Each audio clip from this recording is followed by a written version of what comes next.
So fast, the weather has cooled down and winter is approaching very quickly. In the Greater Toronto Area, we have seen below zero temperatures in the early mornings, and it's the second winter for my 2022 Lexus NX 450h Plus. And in this video, I will review the state of my winter tires and talk a little bit about the safety recall on the DC to DC converter, as it's getting to a point where we need to decide on, do we follow on Lexus' recommendation to not charge the vehicle or ignore that recommendation and continue to charge as normal. One thing to note, if you own 2023-2024 NX450h Pluses, you don't need to worry about this recall, as it does not apply to your model year. Even if you own a 2022, it may not apply to you.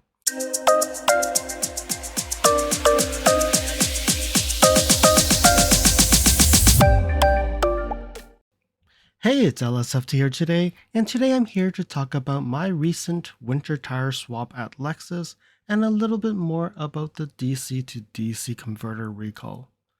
So first things first, let's look at the winter tires. So I booked a separate appointment with the dealership to get my winter tires swapped. The tires were stored at the dealership since, as part of the purchase of the winter tires and rims, they provided me 2 seasons of tire storage as part of the deal. So when I bought the tires, the all seasons, the run flat tires, were stored at the dealership's storage facility. And when I swapped the winter tires were stored again. So that's 2 times. This time, I opted not to store them at the dealership, since it's a bit expensive for the storage. And it's not like I don't have a place to store them at home. But definitely, one thing I would say is, these tires are heavy. Follow me on Instagram at LSFT Videos.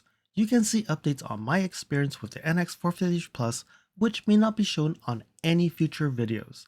You can also reach out to me via direct messaging if you have any questions on your Lexus. If you like this video, you can provide me feedback in the comments below, like this video, and share it with your friends. This definitely will help me with the YouTube algorithms. Press the subscribe button and bell icon and get notified when new videos show up. And lastly, if you want to support me further, you can provide me a super thanks, which is greatly appreciated. And now let's continue with the video. Alright, so going back to my spreadsheet and talking about how much tread I've actually lost during how many kilometers I've driven. So I've updated the sheet. So based on the invoice that I received, and during this winter tire swap, my run flat tires that came with the vehicle, the front is now at 5.5 millimeters and the rear is 5. And between now and the last time I did my service, it's roughly about almost 1 month's time frame. But when you look at the numbers, so this was swapped and it actually dropped 0.5 and this has dropped 0.75. And that's only 978 kilometers. So I really don't know, what does this all mean? Because when you look at it, I think the measurements done by the dealership it could be everywhere. It just seems not consistent. Because driving 978 kilometers, losing 0.5, my tires will be gone way faster than you can ever think of. But then even when you look at my winter tires, the Michelin Excise, when I did my winter swap around March last year, they said it was 8 millimeters, meaning I did not lose a single millimeter of tread, which it's hard to believe, right? But I only drove 4,000 kilometers on it. It's possible, but now this time, without even driving it, just in storage, I've lost 0.5, which I think 7.5 seems a little bit more understanding. I think that makes sense. I've driven it, it came out with 8, and now it's 7.5, right? I think that makes sense. So the question really is how much longer can these run flat tires really last? If you look at it, I have 5 left in the rear. That's what they're saying. So driving about 14,000 kilometers, I got 2.2 millimeters lost. So if I go drive another 14,000 kilometers, I'll be at probably 2.5. And at that point, it's almost time. it is almost time to change these tires. So really, they are rated at 28,000 kilometers. That seems really low for tires. And these aren't cheap tires as well. So really have to see how does this really move on. And keep in mind that I've already driven 4,000 kilometers on the winter tires. So if I was driving this purely on the all season round, are we really looking at just 20,000, meaning 1 year these tires are gone? And then on the other hand, when you look at the Michelin Excise, if I'd really lost 0.5 millimeter tread, then I would say this will last many years, many winters. It probably won't, the tread will outlast the rubber. I think the rubber will harden and not be as effective as a winter tire than the tread itself. But the summer tires, the all seasons, the Bridgestones, they seem to be going out much faster than the winter tires. I will continue to provide updates on how long these Bridgestones will last, but from what I'm seeing, I'm not looking forward to probably replacing them in a year's time or 2 years' time because I've already driven about 18, 19 months at this point. So 2 years, probably by 4 years, with the aid of the winter tires, I think it's time to change these tires. But I would need to put a disclaimer on here because it seems that the readouts I'm getting from the dealership is a little bit wonky in some shape or form. If you look at October to November timeframe, these numbers have actually swapped. Like, unless they've done a swap and the 6.5 becomes 6.1, 6.5 becomes 6.7. If not, I don't know how I can actually get a 7 when both of the front and rear are 6.1 and 6.7. So you can see that the readings are different per whoever technician is doing the reading. So these are all just point of references. It could mean these are higher or lower. And since they said 7.5, I actually went and did a reading myself on the winter tires. Let's see what the discrepancies are. All right, so this is the front driver side. So I zeroed it out. Let's go and poke it in and see what we get. So 7.1 in the front driver side.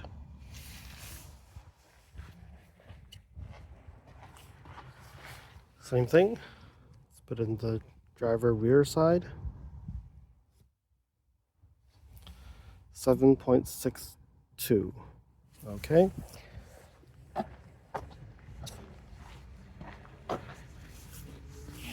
Passenger rear side.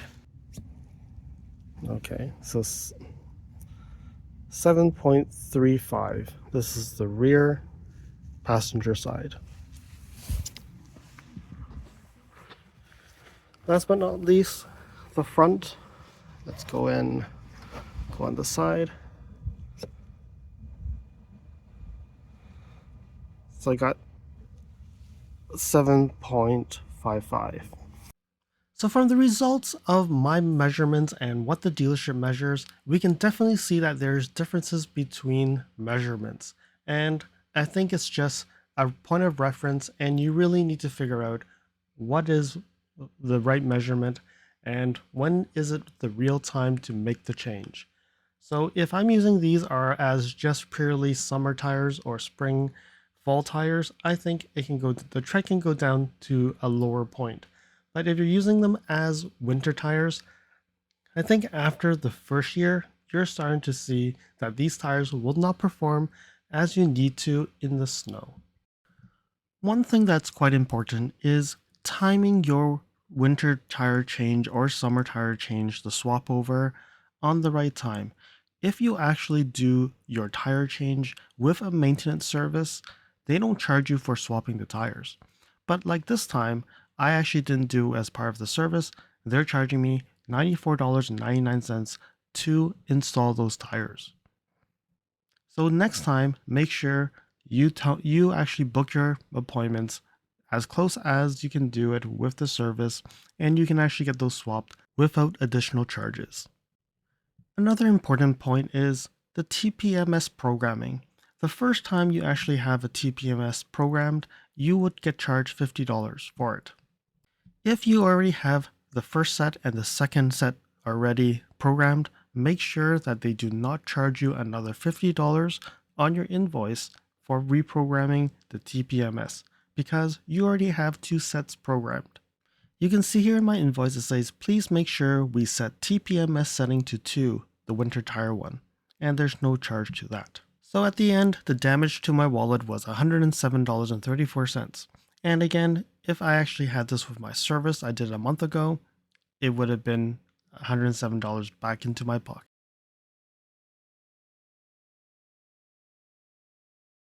So one of my viewers actually asked me about winter tires. Should they get run flat tires or just the normal tires with a repair kit? And I know a lot of people would say go with normal tires with a repair kit. And the reason is they think that the run flat tires are expensive, they actually don't perform as well, the tread actually doesn't last as long as it should, and normal tires are quieter. And I agree with most of this. But I think it depends on your preference and your situation. Some folks don't know how to fix a tire, or they don't know how to change a tire. At the end, they still need a tow truck or they need someone to help them. And at that point, run flat tires probably are the better choice. But then, if you're in a place where there's no Lexus dealership close by, there's no tire repair shop, you need to drive half an hour to actually get something, I think in that situation, run flats may be the better choice as well. Or at least have a spare tire at the back. But then we have no storage for a spare tire, so you're going to lose some trunk space. So again, I think it depends on your situation. And if you're in a city where there's a bunch of dealerships, tons of tire shops, then I don't think you really need the run flat tires. But it really depends. So in my situation, I've driven about 30 years, and there's only been one time where I actually had to pull out that spare tire from the back. And the good thing was, for that vehicle, it was a full size spare.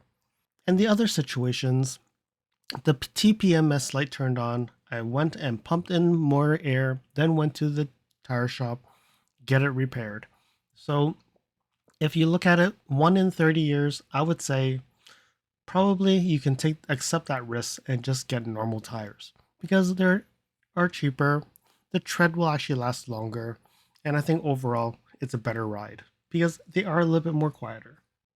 Another thing that you need to keep in mind that you also have Lexus Safety Connect. You get emergency SOS assistance and enhanced roadside assistance for 10 years. So I know it's disruptive. If you ever need to call them, you'll have to wait, and that day is already screwed up. But when you think of it, even if you had the spare tire, you had to check up your car, get it changed, you are still a few hours away from whatever you've planned. So it depends on what your situation is and are you going to accept that risk. Let me know in the comments below, what have you decided to do? And I know right now it's not time to change to run flat tires, but when it's time to change out the all seasons, are you going to go with the run flat tires or are you just going to go with the normal tires with a tire repair kit? Or normal tires with a spare in the back?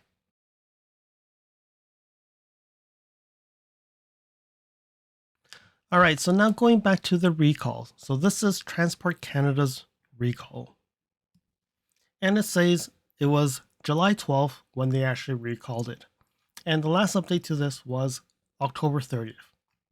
And what it says is this is the RF4 or the RF3. And there's 5,981 vehicles impacted in Canada. So this is Lexus vehicles and the RAV4 Prime. All right, so about 6,000 vehicles that needs a DC to DC converter replaced. So then they say that, okay, it could fail.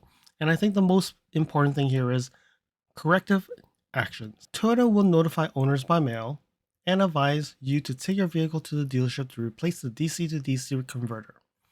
To reduce the safety risk, Toyota recommends not to charge your vehicle while the air temperature is below or expected to drop below 5 degrees Celsius until the repair have been completed. And you can see here 2022 NX 450H Plus and the RAV4 Prime 2021 and 2022 model year. So the weather has dropped down below 5 degrees. Like there's one day it's minus 4 degrees, and now do I stop charging or what to do? So I've actually been in October, I went and asked about this recall, no information from the dealership. They're saying that they have no information from Lexus Canada. November, when I did the tire change, again, no update as well. So I'm not looking forward to this winter. Do I charge or do I not charge? Do I take this risk as well? So when you look at this, I've actually went and looked into my garage because I typically would charge my vehicle in the garage. So the air temperature in my garage. So minus 4 degrees outside, and now it's about 8 degrees inside. So I think that's still okay to charge. But how much longer can this stretch? Will you actually go and charge a vehicle and don't care about this corrective measurements?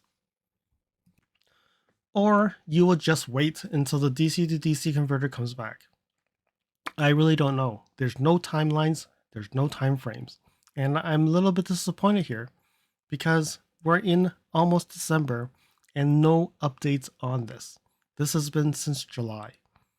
6,000 units is not a lot, and I think they're trying to figure it out, but I would prefer a little bit more transparency here.